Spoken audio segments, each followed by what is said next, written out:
going to shoot us. Oh, my God. No! Bullets on the interstate, the road rage placing drivers in danger along the most traveled loop in our state. We're talking about 465. Now, gunfights have been replacing the days of yelling or cursing at someone on the interstate over what someone may perceive as bad driving. And so this is happening on the 465 loop, the whole loop, not on 65, not on 74, 31, or 69, but on 465. WRTV Investigates has learned that people who shoot into vehicles are not likely to face jail time unless they injure or kill someone. It has got to stop. There are way too many of this happening. Lori Hendy is finally driving again on 465. She avoided the loop for nearly 4 years after she was traumatized on January 27th, 2019. You guys gotta hurry, please. Please. Oh my God. Please help us. You guys gotta hurry. Okay. Ma'am, we're on the way. That's a portion of the 911 call Lori made as she escaped from the gunfire. After helping an accident victim on the side of the road near 465 and 71st Street, a separate vehicle began shooting into her car. Lori raced to safety with shattered glass and the screams from 3 kids who just competed in a softball tournament. The terrifying moments shared and recorded by this call to state police. They're coming, and they're gonna shoot us. My tire had been shot out, so I was driving on a flat tire and the speed was over 100 miles an hour. They're following me, ma'am. Oh my God.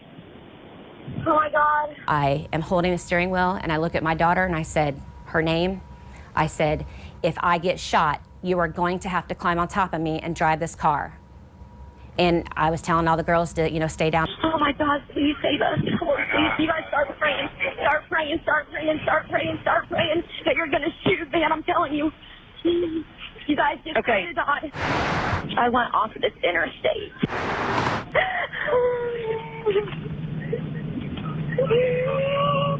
I can't get off this interstate fast enough. It all ended on the south side at the Flying J at 465 and 37. This is about human decency. Yep. This is about someone who decided that on that day they were going to shoot up your vehicle. Yep, correct. That is wrong. Honestly, I think it's disgusting. I think that people who can just pull out a gun and just shoot it without knowing what is there, what is going on, it's just absurd. They have got to do something about this. Since 2019, there have been nearly 200 cases of interstate shootings around 465. I sat down with the top lieutenant overseeing the Indiana State Police Post in Indianapolis. The people that are pulling out their guns and choosing to shoot at people, shoot into a car that they know people are in, the blame absolutely falls on them. There's not an excuse for that. Let me show you my notes. WRTV Investigates found that in a majority of these interstate shootings, no arrests are made. Why is that? Because the victims and witnesses often do not provide enough information about the shooter. That's a problem. Another problem, not enough information about the vehicle. That means it's much harder for investigators to solve these cases. So it's a traumatic experience On the interstate, and we need that information. So the more information we can get, the better. Things that may seem like insignificant could be very important to what we're trying to do as far as an investigation.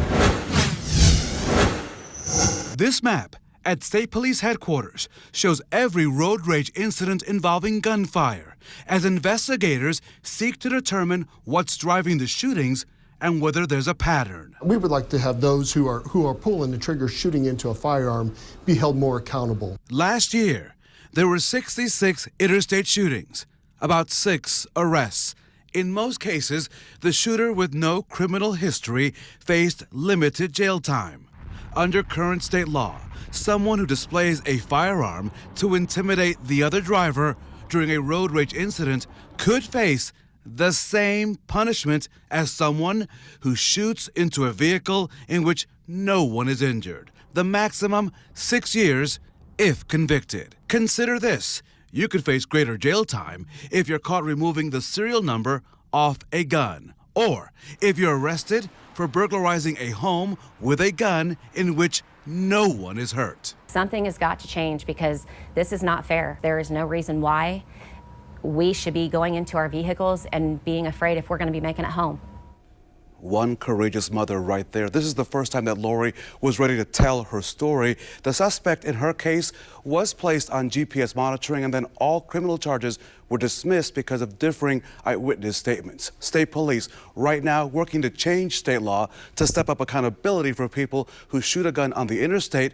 The goal is to have something for lawmakers to consider when they return in January. So what should you do if you see a case of road rage? Get the plate number and share who and what you see by calling 911. If you have a dash cam, please record the incident and share that with authorities. Authorities say the one thing not to do not chase the suspect vehicle. We'll keep on top of this developing story.